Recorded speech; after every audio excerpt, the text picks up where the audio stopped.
Dr. Marcus Kane wiped sweat from his forehead as he walked deeper into the ancient ruins. The air on Kethmer was thick and humid, making every breath feel heavy in his lungs. Behind him, the rest of the expedition team followed carefully, there, boots echoing in the stone corridors that had been silent for thousands of years. "Stay close together," called Commander Lisa Brooks from the front of the group. Her voice carried well in the empty halls. "We don't know what might still be active down here." Marcus adjusted his translation device and looked around at his alien teammates. Dr. Zixtel, one of the insect-like Vex High, clicked his mandibles nervously as his 6 legs carried him forward. His compound eyes reflected the light from their portable lamps, creating an eerie shimmer in the darkness. Next to him walked Kolana, an amphibious coulter whose blue-green skin glistened with moisture. Her webbed hands held a scanner that beeped softly as it detected energy signatures in the walls. The crystalline being called Veltar moved with musical chimes, each step causing the crystal formations on her body to ring like tiny bells. She communicated through light patterns that flashed across her transparent surface, which their universal translators converted into words they could all understand. Marcus had always been different from the other humans on these expeditions. While everyone else relied completely on their translation machines, he spent his free time learning alien languages the old way by studying grammar and vocabulary. It was a hobby that most people thought was useless in the age of instant translation, but Marcus found it fascinating how different species thought and expressed ideas. "The energy readings are getting stronger," Kolana announced, her translator, converting her water bubble speech into standard galactic common. "Whatever is down here, it's been waiting for a very long time." They had been exploring the ruins of Kethmer for 3 days now. The planet was officially dead, its sun having dimmed to the point where nothing could survive on the surface anymore. But the ruins they had discovered were massive, stretching deep underground and filled with technology that none of their species could identify. The Galactic Council had sent this mixed expedition to study the ruins because they seemed to be from a civilization that was completely unknown to current galactic records. There were no references to the builders in any database, no artifacts that matched their technology, and no clues about what had happened to them. "Look at this," Marcus said, stopping in front of a wall covered with strange symbols.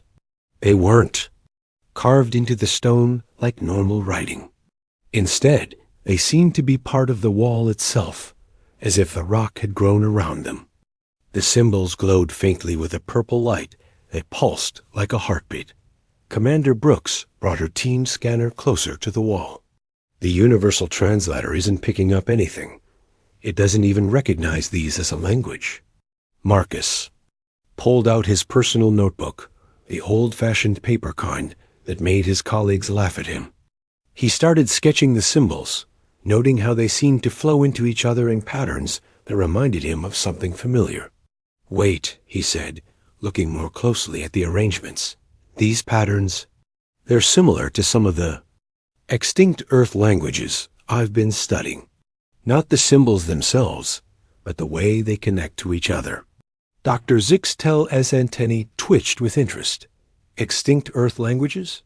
But Earth is a young world. How could your dead languages relate to ruins this old?" Marcus shrugged, still studying the symbols. "Maybe the patterns of thought are universal. Maybe there are only so many ways that minds can organize complex ideas." Veltar's crystal body flashed with concern patterns. Her translator spoke in a melodic voice. "The energy in these walls is increasing. I suggest we move to a safer distance." But Marcus was becoming more excited as he looked at the symbols. He could see grammatical structures that matched ancient Sanskrit and Old Sumerian. There were concept-linking patterns that reminded him of dead Celtic languages and prehistoric Germanic dialects. "I think I can read some of this," he said, tracing his finger along a line of symbols that seemed to pulse brighter at his touch. "Marcus, step away from the wall. Commander Brooks ordered. "We don't know what those symbols do. Just give me a minute," Marcus said, his excitement growing. "Look, this section here, it's like a greeting or an introduction. And this part ... I think it's asking a question." Kolana's scanner began beeping faster. The energy levels are climbing rapidly. Something is responding to his presence. Marcus ignored the warnings and continued studying the symbols. The more he looked, the more confident he became that he could understand their meaning. It was as if his brain was finding connections that the universal translators couldn't detect. "This symbol group," he said, pointing to a complex arrangement near the center of the wall. "I think it means awakening or calling forth. And this one here means fleet or many ships. Marcus, get away from there now." "Commander Brooks," shouted Dot, but Marcus had found what looked like a complete sentence. The symbols seemed to be calling to him, begging to be spoken aloud after thousands of years of silence. Without thinking about the consequences, he opened his mouth and spoke the alien words. The sounds that came out were unlike anything he had ever heard himself say. They were deep and resonant, with clicking consonants and flowing vowels that seemed to vibrate in his chest. The words felt ancient and powerful, as if they carried the weight of entire civilizations. The moment the last syllable left his lips, the entire chamber exploded with purple light. The symbols on the wall blazed like stars, and a deep humming. Sound filled the air. The stone floor beneath their feet began to vibrate, and dust fell from the ceiling above. All of the alien team members fell to their knees, their eyes wide with terror. Dr. Zixtel's mandibles were chattering uncontrollably, and Kolarna had curled into a defensive ball. Even Viltar's usually bright crystal body had dimmed to almost nothing. "What did you do?" Commander Brooks demanded, helping the aliens to their feet. Marcus looked around at his terrified teammates, then back at the wall of blazing symbols. For the first time since he had spoken the words, he began to understand that he might have made a terrible mistake. "I think," he said slowly, "I just said hello to someone who's been waiting a very long time to hear from us." Far above them, in the dead space around Kethmer, ancient sensors that had been dormant for 10,000 years suddenly came to life. The purple light from the symbols faded slowly, but the humming sound in the chamber grew louder. Marcus felt the vibrations in his bones as he looked at his alien teammates. They were all staring at him with expressions he had never seen before. It wasn't just fear. It was pure terror. Dr. Zixtel was the first to speak, his voice shaking through the translator. "Do you have any idea what you just did? Do you understand what language you spoke?" Marcus shook his head. "I thought it was just an ancient greeting. The patterns seemed familiar from old Earth languages." "Familiar?" Kolana's blue-green skin had turned pale, almost white. "That was Vorthik. You just spoke the tongue of the galaxy's greatest nightmare." Commander Brooks helped Veltar to her feet. The crystal being's light patterns were flashing rapidly in what their translators couldn't interpret, but Marcus could tell she was deeply upset. "I don't understand," Marcus said. "What is Vorthik? I've never heard of it in any of our databases." "Doctor." Zixtel's compound eyes fixed on Marcus with an intensity that made him step backward. "Of course you haven't heard of it. Your species is too young. But every other civilization in this galaxy knows that name. We teach our children about the Vorthek, so they will never forget the terror." The humming sound suddenly stopped, leaving them in an eerie silence. Then their communication devices all started beeping at once. Emergency signals were coming in from across the galaxy. Commander Brooks activated her long-range communicator. "This is Expedition Team 7 on Kethmer. We're receiving multiple emergency signals. What's happening out there?" The voice that answered was Captain Jake Peterson from the Earth Navy ship orbiting above them. "Commander, we've got a situation. Energy signatures are appearing all over human space. Something big is moving through hyperspace, and it's all heading toward our colonies. How big? Brooks asked. Bigger than anything we've ever seen. The sensors can't get accurate readings, but these things are massive. Some of them are larger than entire space stations. Marcus felt his stomach drop. Is this connected to what? I said down here. Dr. Zixtel made a sound that his translator couldn't convert, something between a hiss and a scream. Connected? You didn't just connect to something. You sent a signal across the entire galaxy. You told them that their empire was calling them home. What empire? Marcus asked desperately. Please, just tell me what the Vorthic are. Kolina sat down heavily on a piece of fallen stone. Her webbed hands were shaking as she spoke. 10,000 years ago, the Vorthak ruled everything. They weren't just conquerors. They were perfect predators. They had technology that was part machine and part living creature. Their ships could grow and change and heal themselves. But that's not the worst part, Dr. Zixtel continued. The worst part was their language. The Vorthak tongue wasn't just words. It was a weapon. When they spoke to other species, the neural patterns in their language could take control of alien minds. Marcus felt cold despite the warm air in the chamber. Take control how? Complete control. Veltar's translator finally managed to convert her light patterns. One sentence from a Vorthak could turn an entire army into slaves. They would speak, and whole civilizations would kneel. That's how they conquered the galaxy, Kolana explained. They didn't need to fight wars. They just talked to their enemies, and their enemies became their servants. Billions of beings across thousands of worlds, all controlled by words. Commander. Brooks was listening to more reports from Captain Peterson. Marcus, they're saying that energy signals are coming from at least 50 different star systems. Whatever you woke up, it was spread across half the galaxy. How did they disappear? Marcus asked, though he was afraid to hear the answer. No one knows for sure, Dr. Zixtel said. One day they were everywhere, controlling everything. The next day they were gone. Their ships, their cities, their people. Everything just vanished. Most historians think they went into some kind of deep sleep, waiting for the right signal to wake them up. And I just gave them that signal, Marcus said quietly. The language was supposed to be dead, Kolana said. Safe. No living species could speak it properly without being enslaved by their own words. The neural patterns that make Vorthak work don't match how our brains function. But human brains are different. Veltar's lights pulsed with realization. Your species thinks differently than ours. You process language in ways we don't understand. Marcus looked around at his teammates. Are you saying that humans are immune to the language weapon? It's the only explanation, Dr. Zixtel said.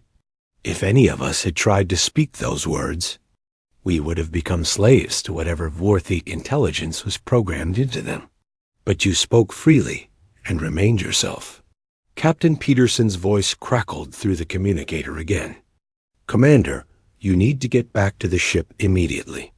We're receiving reports that the energy signatures are forming into solid objects. Ships, Commander. Massive ships that don't match any known technology. How long do we have? Brooks asked. The closest group will reach human space in about 6 hours. The main concentration seems to be heading for Earth itself. Marcus felt the weight of responsibility crushing down on him. This is my fault. I need to fix this somehow. How? Kolana asked. You've awakened something that conquered the galaxy. When it was last active. What can one human do against the Vorthic? I can speak their language, Marcus said. If I'm the only one who can talk to them without becoming their slave, then maybe I can reason with them. Dr. Zixtel's mandibles clicked rapidly. Reason with them? They don't see other species as equals to reason with. To the Vorthak, we're all just animals to be trained and used. Then I'll have to convince them otherwise, Marcus said, gathering his notebook and translation equipment.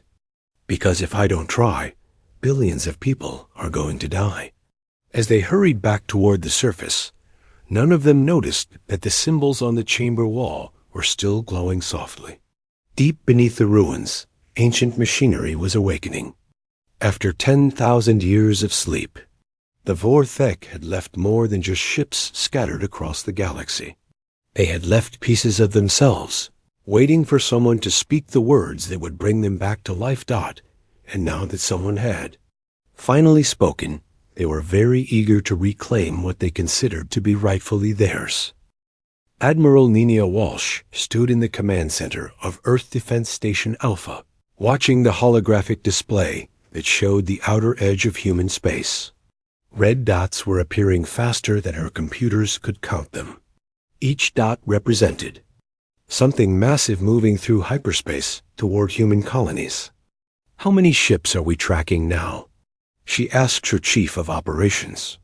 "Over 3,000 confirmed signatures, Admiral," Lieutenant Commander Danny Foster replied. "And more are appearing every hour.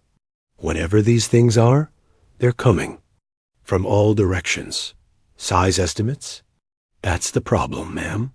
Our sensors keep giving us impossible readings. Some of these objects appear to be larger than our biggest space stations. The computer thinks they must be asteroids or small moons, but they're moving under their own power." Admiral Walsh had been fighting space battles for 20 years, but she had never seen anything like this. The objects weren't following normal physics. They moved too smoothly through hyperspace, changed direction too quickly, and their energy signatures were unlike any known technology. "Admiral," called Dr. Amanda Price from her station near the communications array. "I'm receiving. A priority message from the research ship Meridian. Dr. Marcus Kane is requesting immediate transport to Earth." "The linguist? What does he want?" "He says he's the one who activated whatever is coming toward us. He thinks he might be able to communicate with them." Admiral Walsh looked at the growing cloud of red dots on her display. "Get him here. Fast." 3 hours later, Captain Ryan Cole of the destroyer Valiant was leading a small fleet toward the first confirmed contact point near the human colony of New Detroit. His ship was fast and well armed, but as they approached the edge of the system, he began to understand that weapons might not be useful in this situation. "Captain," his sensor operator called out, "you need to see this." The main screen lit up with an image that made everyone on the bridge fall silent.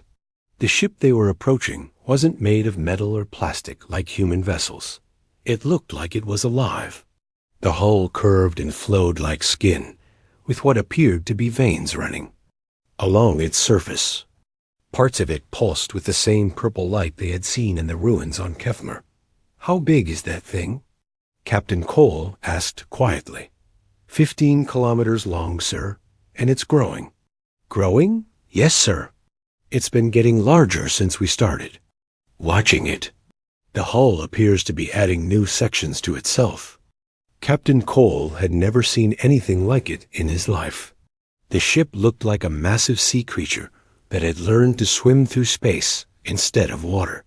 As they watched, smaller shapes detached from the main vessel and began moving toward the human colony. "Open a communication channel," Cole ordered. "Channel open, sir." "Unknown vessel. This is Captain Ryan Cole of the Earth Navy ship Valiant. Please identify yourself and state your intentions." The response came immediately, but it wasn't in any language their computers could understand. The words seemed to bypass their translation systems entirely and go straight into their minds. Every human on the bridge felt the alien speech as much as heard it.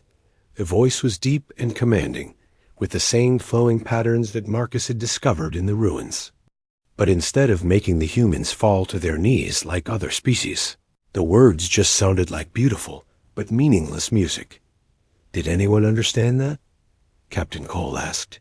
"No, sir," his communications officer replied. "But our alien crew members are acting strangely. Cole looked around and saw that the 3 non-human officers on his bridge had stopped what they were doing. They were standing perfectly still, staring straight ahead with empty expressions on their faces. "Medical team to the bridge," Cole called into his communicator. "We have some kind of emergency."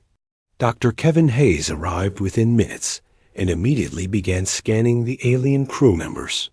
"Their brain patterns are completely different from normal," he reported. "It's like something has taken control of their nervous systems." The voice, Cole realized. Whatever that ship said to us, it did something to our alien crew. On the screen, more of the bioships were arriving. They moved with a grace that human ships could never match, flowing through space like schools. "Oh, fish!" And from each one came the same commanding voice, speaking words that controlled every non-human mind that heard them. Back on Earth, Marcus Kane was working frantically with Dr. Amanda Price to understand what was happening. They had recordings of the alien transmissions from Captain Cole's encounter, and Marcus was beginning to recognize the grammatical patterns. "It's definitely Vorthik," he told Admiral Walsh. "But it's not a greeting or a question. It's a command." "What kind of command?" "From what I can understand, they're ordering everyone to submit to their authority. The neural patterns in the language are designed to make the listener obey without question." Dr. Price looked up from her analysis of the brain scans they had received from the Valiant. "But it's only affecting non-human minds. Every human who heard the transmission remained completely normal. That's because human brains don't process language the same way other species do," Marcus explained. "We're naturally immune to their control method." Admiral Walsh studied the tactical display. "So you're telling me that these Vorthek expect every species in the galaxy to become their slaves just by listening to them talk?" "That's exactly what I'm telling you. And it works on everyone except us." "But why are they coming here?" "What do they want with human space?" Marcus looked uncomfortable. "I think I know. When I spoke their language in the ruins, I probably told them that their empire was being restored. They think humans are calling them back to reclaim their territory. And when they discover that we're not their servants? I don't know. No species has ever been immune to their language before.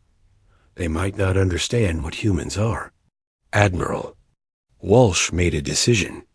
"Dr. Kane, I'm putting you on the next ship to the contact zone. If you can speak their language without being controlled by it, you might be our only chance to communicate with them." "What should I tell them?" "The truth. That we're not their servants, and we're not trying to restore their empire. Maybe if you explain what really happened, they'll leave us alone." Dr. Price looked worried. "And if they don't want to leave us alone?" Admiral Walsh looked at the display showing thousands of bioships moving toward human space. "Then we'll have to find another way to deal with them. But first, let's see if talking works." As Marcus prepared for the most important conversation in human history, none of them realized that the Vorthek had never encountered a species that could resist their language weapon. To them, everything in the galaxy was either Vorthek or property of the VOR, single quotes THAK, that the concept of equality was completely alien to them. Marcus Kane stood on the bridge of the stealth ship Whisper as it approached the massive Vorthik fleet near Earth's outer defense zone. Lieutenant Ben Parker, the ship's pilot, kept them hidden behind the debris of an old mining station while they studied their target. "There," Marcus pointed to the largest bioship in the center of the formation. "That one has to be their flagship. Look how all the other ships are positioned around it." The flagship was enormous, easily 50 kilometers long and shaped like a living mountain that breathed. Its surface rippled with movement, and streams of smaller ships flowed in and out of openings that appeared and disappeared like mouths. Major Grace Turner, head of military intelligence, reviewed their mission one more time. "You're sure about this plan, Dr. Kane? Once we get inside that ship, there's no guarantee we can get back out. I have to try, Marcus replied. Every hour we wait, more human colonies are being surrounded by their ships. They're not attacking yet, but they're not leaving either. They're waiting for something. Dr. Helen Torres finished her analysis of the Vorthak language samples they had collected. I think I understand their command structure now. The language has built-in hierarchy markers.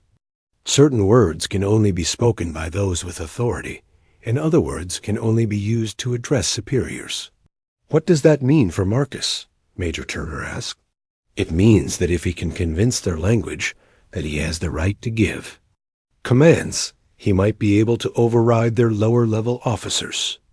But to do that, he needs to speak with someone at the very top of their command structure. Lieutenant Parker adjusted their course toward the flagship. Well, you're about to get your chance. That thing is definitely where their leader would be. As they got closer, Marcus could see that the Vorthak ship wasn't just alive. It was incredibly complex. The surface was covered with organs that served different functions. Some areas pulsed with energy like hearts. Others rippled with information flows like nervous systems. And still others seemed to be growing new sections like skin healing a wound. How are we supposed to get inside that thing? Parker asked. There. Dr. Torres pointed to a section where smaller ships were entering and leaving. Those look like docking bays, but they're biological. The ship opens itself to let other vessels inside. Can we fool it into thinking we belong there? Marcus had an idea. Maybe I can talk to it. If their ships are alive, they might respond to their own language. You want to have a conversation with a spaceship? Not a conversation. Just a simple request for permission to come aboard. Lieutenant Parker brought them closer to the docking area. Marcus activated the communication system and spoke carefully in the flowing Vorthak tone. The words felt strange in his mouth, but he tried to make them sound respectful and non-threatening. The response was immediate. The ship's surface began to change, opening a passage just large enough for their small vessel. Streams of luminous fluid guided them inside like airport landing lights. It worked, Parker said in amazement. The ship actually understood you. They found themselves in a vast internal space that looked more like the inside of a living creature. In a spaceship. The walls pulsed with veins carrying glowing liquid, and the air itself seemed to shimmer with energy. Other ships of various sizes floated in organized patterns throughout the chamber. Stay close to me, Marcus told his team, as they left their ship. And whatever happens, let me do all the talking. The gravity inside the bioship felt different from Earth normal, lighter but somehow more fluid, as if the ship was adjusting its internal environment for each visitor. As they walked through corridors that curved and twisted like arteries, Marcus noticed that the walls were watching them. Clusters of what looked like eyes tracked their movement, and he could feel the ship's intelligence studying them. It knows we're here, he whispered to Major Turner. The whole ship is aware of us. They followed signs written in Vorthak script that Dr. Torres helped Marcus translate.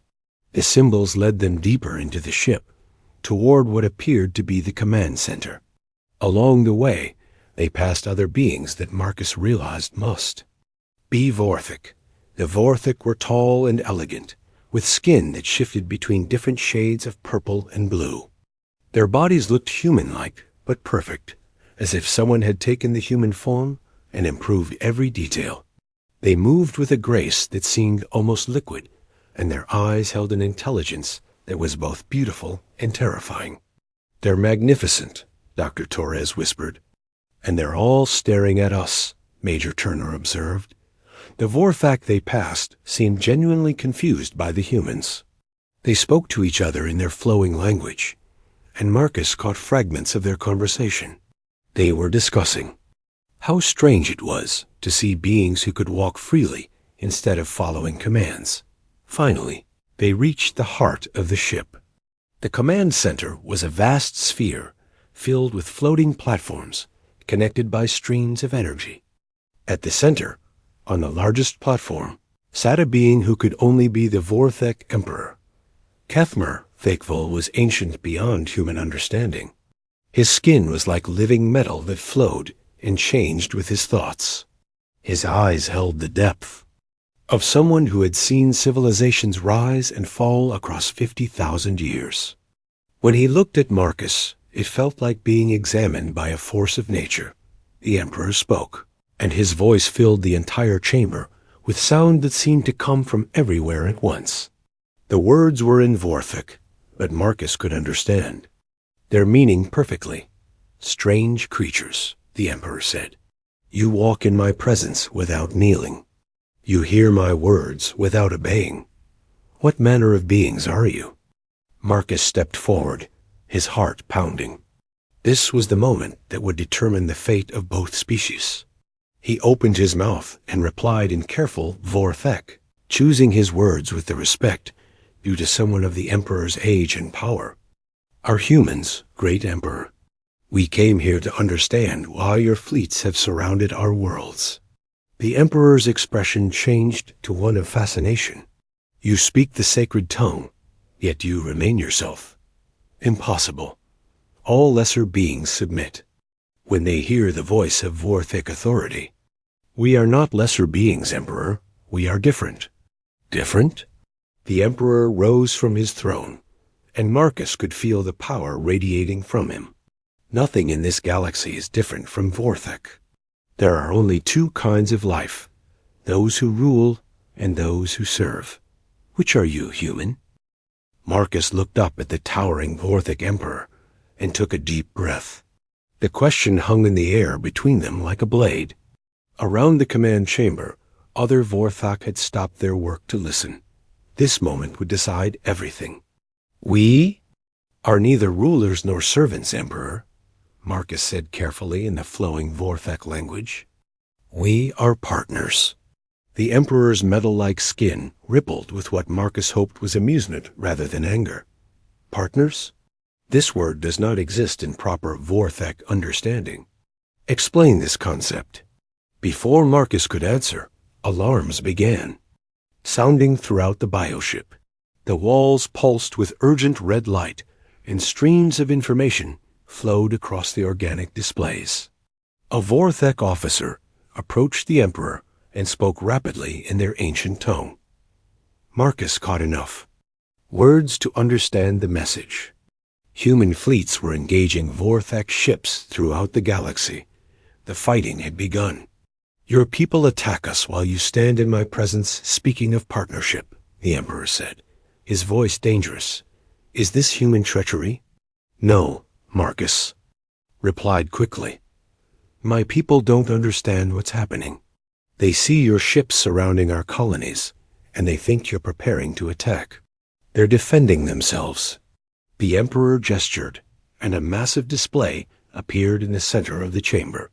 It showed dozens of battle zones where human ships were firing on Vorthek vessels. The human weapons seemed to have little effect on the bioships, but the Vorthek weren't fighting back with their full power. "Why aren't your ships destroying the human fleets?" Marcus asked, surprised. "Because I gave no orders to attack," the Emperor replied. "I am curious about your species. No beings have ever resisted our voice before. I wish to study you before deciding your fate."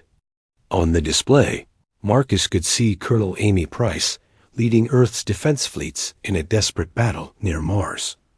The human ships moved quickly and fought bravely, but they were completely outmatched. One Vorthek bioship was larger than an entire human battle group. "Great Emperor," Marcus said, "I request permission to contact my people and ask them to stop fighting. They need to understand that you're not here to destroy them." "And why would I grant this request?" Marcus chose his next words very carefully. "Because I want to show you something that no Vorthek has ever seen before. I want to show you what partnership means." The Emperor studied Marcus for a long moment. Then he nodded. "Speak to your people, but know that if they continue to attack, I will be forced to respond with the full power of the Vorthek Empire." Marcus activated his communicator and reached Colonel Price on the command frequency. Colonel, this is Dr. Marcus Kane. I'm aboard the Vorthak flagship, and I need you to order all human forces to stop firing immediately. Marcus, how did you get aboard their ship? Are you being held prisoner? No, I'm here as a translator. The Vorthak aren't attacking because their emperor wants to understand us first. But if we keep shooting at them, they'll have no choice but to fight back. Our weapons aren't even scratching their ships, Colonel Price admitted. But we can't just surrender to an invasion force. They're not invading. They're confused. They think we called them here to restore their empire, and they can't understand why we're not obeying their commands like every other species does. Marcus could hear the sounds of battle in the background of Price's transmission. All human. Ships, this is Colonel Price. Cease fire immediately. Repeat, all units cease fire and fall back to defensive positions. Slowly, the red indicators on the Emperor's display changed to yellow as human ships stopped attacking and pulled back from the Vorthak vessels. The bioships made no move to pursue them. Interesting, the Emperor said. Your people obey you? Even though you speak no words of command. How is this possible? Because they trust me, Marcus explained. Humans work together by choice, not because we're forced to. We cooperate because we want to achieve common goals. Show me this cooperation you speak of, Marcus thought quickly. He needed to demonstrate something that would make the Emperor understand how humans work together. Then he had an idea. Dr. Torres, he called to his teammate. Can you access our ship's computer from here? I think so, she replied, pulling out her portable interface device. Connect to the Earth database and show the Emperor our history. Show him how we've built our civilization. Dr. Torres worked quickly, and soon the chamber's organic displays were filled with images from human history. But Marcus didn't show the wars or conflicts. Instead, he showed cooperation. He showed humans building cities together, creating art together, exploring space together. These are your people? The Emperor asked, watching images of humans from different cultures working side by side. Yes, we come from many different groups, but we've learned to work together. We share knowledge, resources, and goals. But who commands them? Who speaks the words that make them obey? No one commands them. They choose to work together because they understand that everyone benefits when we cooperate. The Emperor was silent for a long time, studying the images. Marcus could see that the concept was difficult for him to understand. The Vorthak had controlled everything through their language weapon for so long that voluntary cooperation was completely foreign to them. This is impossible, the Emperor finally said. Lesser beings cannot organize themselves without proper command structure. They lack the intelligence to understand complex goals. But we're not lesser beings, Marcus replied. We're just different beings. Our intelligence works differently than yours. Prove it. How? The Emperor gestured, and the chamber around them began to change. The walls shifted and flowed, creating a smaller space that felt more intimate. You say humans can cooperate without commands. I say this is impossible. Let us test this claim. What kind of test? A contest of minds. You and I will engage in battle using only words and thoughts. If you can prove that your way of thinking is truly equal to mine, I will consider your proposal of partnership. If you fail, your species will take its proper place as servants of the Vorthak Empire. Marcus felt his mouth go dry. A battle of minds? How does that work? We will fight with language itself. Grammar, logic, and meaning will be our weapons. The Vorthak tongue will be our battlefield. You claim to speak our language as an equal. Now prove it. Around them, the other Vorthak gathered to watch. Marcus realized that this moment would determine not just his own fate, but the future of every human in the galaxy. He nodded to the Emperor. I accept your challenge." The chamber fell completely silent as Marcus and the Emperor faced each other. The walls around them shimmered and changed, becoming something that looked like a vast library made of living light. Words in the Vorthic language floated through, the air between them like glowing butterflies. "The rules are simple," the Emperor said, his voice echoing strangely in the transformed space.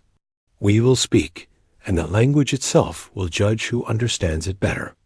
Grammar will be our swords, logic our shields, and meaning our armor." Marcus nodded, though he wasn't entirely sure what he had agreed to. "How do I know if I'm winning or losing?" "You will know," the Emperor replied. "The Vorthic tongue has its own intelligence. It recognizes truth from lies, strength from weakness, authority from submission. If you truly understand our language, it will accept you as an equal. If you do not, it will mark you as one who must obey." The Emperor spoke his first challenge, and Marcus felt the words hit him like a physical force. The grammar was complex, and layered with meanings that went far beyond simple communication. The Emperor was saying that all intelligence in the galaxy flowed from Vorthic perfection, and that lesser beings existed only to serve their betters. Marcus felt the language trying to convince him that this was true. The neural patterns in the words were designed to make him agree, to make him kneel and accept Vorthic authority. But his human brain processed the language differently, breaking it apart and examining its pieces instead of accepting it as a whole. He responded with his own statement, carefully constructing sentences that described human cooperation.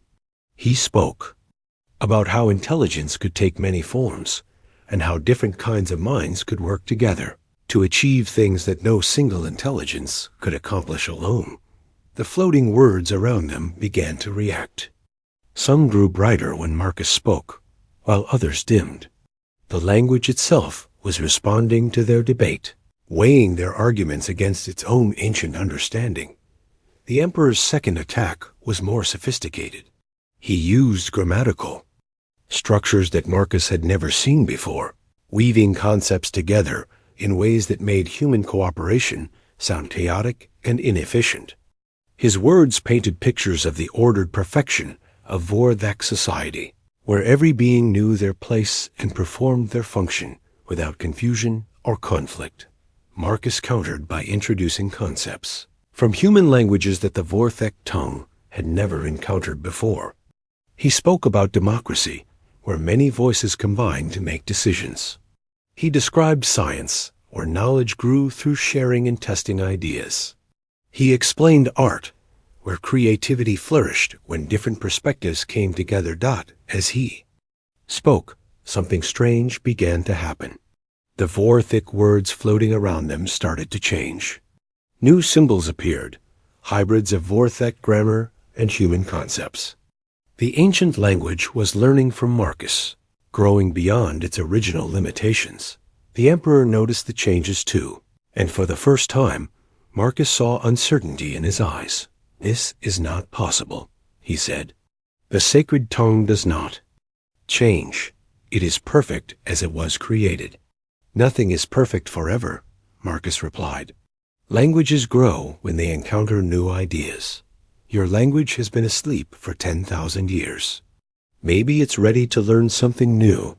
The Emperor launched a furious assault of words, using every grammatical weapon in the Vorthic arsenal.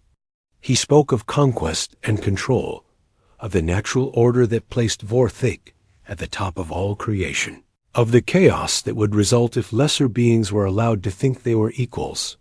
But Marcus was ready for this attack. He had learned something important during their battle. The Vorthic language wasn't just a tool for communication or control. It was a living thing that could evolve and adapt. And right now, it was adapting to human ways of thinking. Marcus spoke about partnership again, but this time he used the new hybrid words that were forming around them. He described how the Vorthic could share their incredible biological and technological knowledge while humans shared their understanding of cooperation and voluntary association. He painted a picture of a galaxy where different kinds of intelligence worked together instead of one dominating all others. The floating words blazed with light as the language recognized the truth in what Marcus was saying. The Emperor stepped backward, his expression changing from confidence to amazement. "The sacred tongue accepts your words as valid," he said slowly. "It recognizes your authority to speak as an equal. How is this possible?" "Because your language is smarter than you thought," Marcus replied. "It doesn't just preserve old ideas. It can create new ones when it encounters new ways of thinking." The Emperor stood in silence for a long moment, watching the transformed words swirling around them. Finally, he spoke again, but his voice was different now. Less commanding, more thoughtful. "For 50,000 years, I have believed that Vorthak ways were the only correct ways. But your words show me possibilities I had never considered. Perhaps there is wisdom in cooperation that I have not understood." Marcus felt relief wash over him. "Does this mean you'll consider working with humanity instead of conquering us?" "I will consider it. But first, I must understand more about these concepts you have shown me. Your people's way of thinking is alien to us, but the language itself has accepted it as valid. This changes everything." Dr. Claire Watson stepped forward from where she had been watching with the rest of Marcus's team. "Great Emperor, if you're truly interested in learning about cooperation, we could establish a cultural exchange. Your people could teach us about your incredible technology, and we could teach you about human social structures." The Emperor looked at her with interest. "You would share your knowledge freely, without demanding submission in return?" "That's how humans learn best," Marcus explained. "When everyone can contribute their knowledge, everyone benefits." 3 months later, Captain Steve Rodriguez stood on the bridge of the joint human Vorthek vessel New Covenant as it patrolled the border between human and Vorthek space. The ship itself was a marvel of cooperation, combining Vorthak biotechnology with human engineering principles. Behind him, Dr. Claire Watson ran the first human Vorthek Academy, where beings from both species worked together to understand each other's languages and cultures. The Vorthek were learning about democracy and voluntary cooperation, while humans were learning about the incredible possibilities of biological technology. "Captain," his communications officer called out, "we're receiving a message from the Fall Emperor's flagship. He wants to discuss establishing a joint colony where both species can work together on new projects." Rodriguez smiled. "Tell him we're interested, and send our proposal for the joint research station we discussed last week." Marcus had been right about one thing. Some bridges could only be built with words. But he had discovered something even more important. Sometimes the most dangerous powers in the galaxy could become the most valuable allies, if you just learned how to talk to them properly. The Vorthak fleet still patrolled the galaxy, but now they served as protectors rather than conquerors. And humanity had gained not just powerful allies, but teachers who could show them wonders they had never imagined possible. The galaxy would never be the same.